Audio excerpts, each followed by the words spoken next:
जय मसीह की सबको। कैसे हैं आप सब। मैं सबसे पहले परमेश्वर से ये प्रेयर करती हूँ कि मेरे परमेश्वर के पाक और पवित्र नाम में मेरा हर एक भाई बहन से सलामत रहे, मेरा हर एक भाई बहन ठीक रहे और मेरा परमेश्वर मेरे हर एक भाई बहन की रक्षा करे। तो चलिए आज शुरुआत करते हैं परमेश्वर के वचन के द्वारा। परमेश्वर किस तरह बात करते हैं दृष्टांतों में हमसे। तो ये वचन जो है मैं आज और कल मैंने रीड किया था और ये मेरे मन में आया कि क्यों ना मैं कल भी मैंने शेयर किया था और आज भी मैं शेयर करूं। तो इसीलिए मैं चाहती हूँ कि इस वचन को मैं बार बार रीड करती हूँ। मुझे जब तक मुझे समझ नहीं आती तब तक मैं बार बार रीड करती हूँ और मैं सोच रही थी कि आज इस वचन को शेयर करूँ आप सबके सामने। तो चलिए,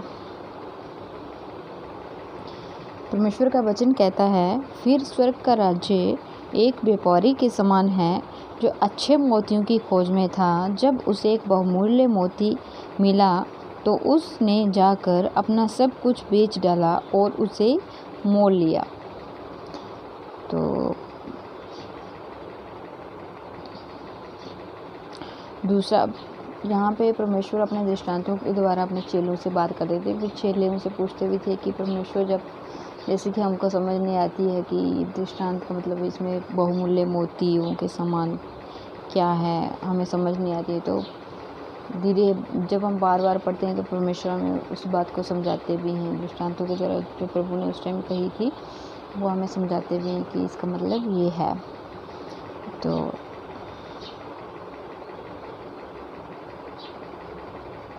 फिर स्वर्ग का राज्य उस बड़े जाल के समान है जो समुद्र में डाला गया और हर प्रकार की मछलियों को समेट लाया, और जब भर गया तब उसको किनारे पर खींच लाए और बैठ कर अच्छी को बर्तनों में इकट्ठा किया और निकम्मी फेंक दी।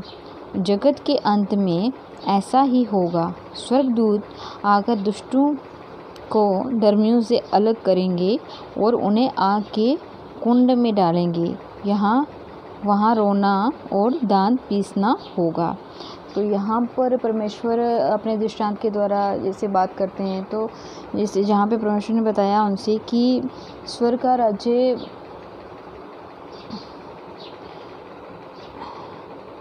उस बड़े जाल के समान है। यहाँ पे बहुत सारी जैसे मछलियाँ निकालते हैं जो काम की रहती हैं, जोगे होते हैं, यूज़ करने लायक, उसको हम काम में लाते हैं, जो नहीं उसको फेंक देते हैं।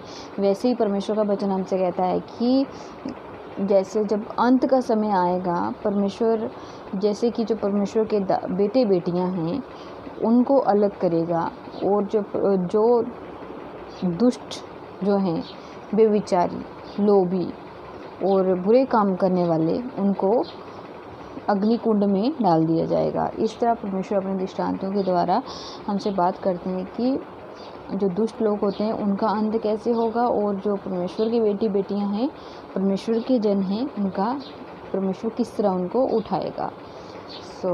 आज मैं उम्मीद करती हूँ कि ये वचन आपको जैसे मुझे समझ में आया वैसे आप सबको भी समझ में आया होगा, क्योंकि परमेश्वर हमें चाहता है कि अंत के दिनों में हम नाश ना हो, वो हमें बचाना चाहता है। इसलिए परमेश्वर अपने बचनों की तरह हमें हमारे मन में ये डालता है कि हम उस तरफ ना चलें, बुराई की तरफ ना चलें, ताकि परमेश्वर की तरफ चलें, परमेश्वर के वचनों पे चलें, ताकि हम बुराई से बचे रहें। क्योंकि ये समय अंत का समय है और न जाने कब परमेश्वर आ जाएंगे और हमें उसके लिए, परमेश्वर के लिए अपने आप को तैयार करना है कि हम परमेश्वर जब आए हम तैयार हों, नहीं तो हम भी ऐसे ही रह जाएंगे। जब तक तैयारी के साथ हमें रहना चाहिए, परमेश्वर के वचन में चलना चाहिए, वचन को पढ़ना चाहिए, प्रेयर करनी चाहिए और कोई भी प्राण नाश ना हो, सबको बचाने की कोशिश। बचाने वाले तो हम नहीं हैं, लेकिन वचन समाचार हम हर एक को सुना सकते हैं, हर एक को बता सकते हैं, हर एक को चंगाई मिलती है वचन और प्रेयर के द्वारा। और आपने देखा कितने लोग ऐसे हैं जो प्रेयर के द्वारा ठीक होते हैं, चंगाई मिलती है जिनको। मैं खुद की बताऊं तो मेरा छोटा सा भी बेबी है, अभी वो 7 मंथ का है। तो एक दिन क्या हुआ, अभी मैं परमेश्वर से जब छोटी छोटी प्रेयर भी करती हूँ ना, परमेश्वर मेरी छोटी छोटी प्रार्थना को भी सुनते हैं। तो उससे 2 दिन पहले हम उसको हॉस्पिटल लेके गए थे वैक्सीनेशन के लिए, और 2 दिन बाद ही ये प्रॉब्लम हुई उसको ना सुबह से लूज़ मोशन स्टार्ट हो गए, और हर 2-3 मिनट में उसका चेंज करना पड़ता था, इतना ज़्यादा, और पूरा एकदम वाटर जैसा था। और आपको पता है कि बच्चों को जब ये प्रॉब्लम होती है तो बच्चों को सीधा पानी चढ़ाया जाता है, और बच्चे बहुत ज़्यादा, इससे उनके शरीर में जान नहीं रहती है। ये लूज़ मोशन इतनी खतरनाक, बड़ा इंसान हो उसकी हालत ख़राब हो जाती है, तो बच्चे तो फिर बच्चे होते हैं, क्योंकि उनको दूध ही पीना होता है सिर्फ, उनको पानी तो उतना बहुत ज़्यादा मात्रा में लिक्विड कुछ और ज़्यादा तो नहीं दे सकते ना। तो ऐसे ही मैंने परमेश्वर उस टाइम सबसे पहले परमेश्वर से प्रेयर की, परमेश्वर कि मेरे बच्चे को, ये जो तेरा दिया हुआ बच्चा है प्रभु, इसकी रक्षा कर प्रभु, मुझे हॉस्पिटल ना जाना पड़े, इसकी रक्षा कर, क्योंकि कल परसों ही हम हॉस्पिटल गए थे अभी, तो प्रभु इसकी रक्षा कर प्रभु, इसको ठीक कर दे। और सच में उस टाइम मुझे तो उसकी हालत देख के लग नहीं रहा था कि बिना हॉस्पिटल के उसको आराम मिलेगा ही नहीं, बहुत ज़्यादा हो रहा था उसको। तो कुछ ही देर में अचानक ऐसे बात हुई, मेरे हस्बैंड को बताया, तो उन्होंने कहा कि एक बार डॉक्टर से बात कर लो कि अभी हैं या नहीं, क्या है। तो मैंने उनको फ़ोन लगाया डॉक्टर को, मैं चलो फ़ोन कर लेती हूँ। तो मैंने बताया उनको ऐसे ऐसे हम 2 दिन पहले जस्ट आए थे, तो ऐसे ऐसे बेबी को प्रॉब्लम हो रही है, तो आ जाएं अभी। तो उन्होंने बोला कि मैं आपको एक दवाई लिख के दे रहा हूँ, आप ये अभी उसको दे दो, तो अगर आराम नहीं मिला तो फिर शाम को आना। और सच में वो जैसे ही दवाई उसको 11-12 बजे ला के दी, उसी वक्त उसका वो ठीक हो गया।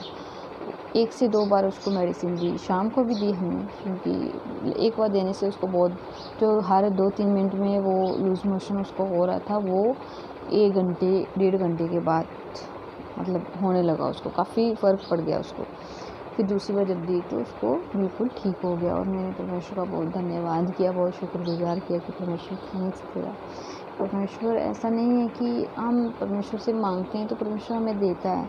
छोटी छोटी, कई बार हम छोटी छोटी प्रेयर्स जो होते हैं ना, छोटी छोटी चीज़ें, इनको सोचते हैं कि छोड़ो ना, चलो डॉक्टर के पास ही चलते हैं, छोड़ो, परमेश्वर से मांगते नहीं हैं।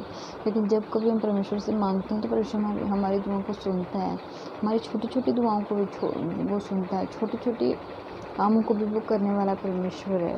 परमेश्वर का मांगो तो सही, मांग के तो देखो मैं तुझे दूंगा। और इस तरह परमेश्वर हमारे हर एक दुआ को सुनने वाला परमेश्वर है। और जैसे हम परमेश्वर को छोड़ के अगर किसी दूसरे से जाके मांगते हैं, कभी ऐसा होता है ना, इंसानों पर बहुत डिपेंड हो जाते हैं कि नहीं यही होंगे तो ही हमारी लाइफ में काम होगा, ये नहीं होगा तो मेरी लाइफ में कैसे होगा, नहीं चल पाएगी, ये है वो, हम बहुत ज़्यादा दूसरों पर डिपेंड होने लगते हैं। लेकिन जो पहला स्थान है वो परमेश्वर को नहीं देते हम, क्योंकि इंसान से ज़्यादा उम्मीद करने लगते हैं। लेकिन जब हम इंसान से ज़्यादा उम्मीद करते हैं तो हमें इंसान के द्वारा ठोकर मिलती है हमेशा, लेकिन परमेश्वर हमें कभी ठोकर नहीं देता है।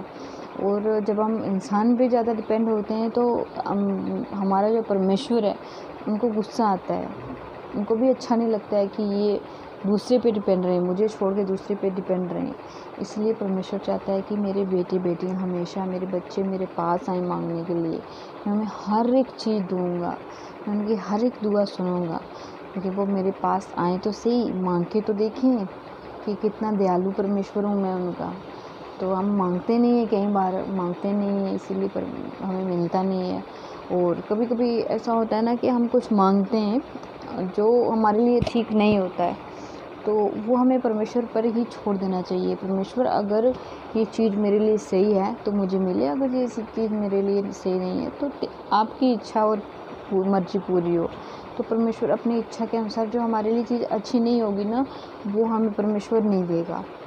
तो ऐसे ऐसे परमेश्वर हमारे लिए आगे चल के रास्ता बनाता है। ऐसा नहीं है, अगर हम परमेश्वर से प्रेयर करते हैं ना, परमेश्वर हमारे आगे आगे चल के रास्ता बनाता है हमारे लिए।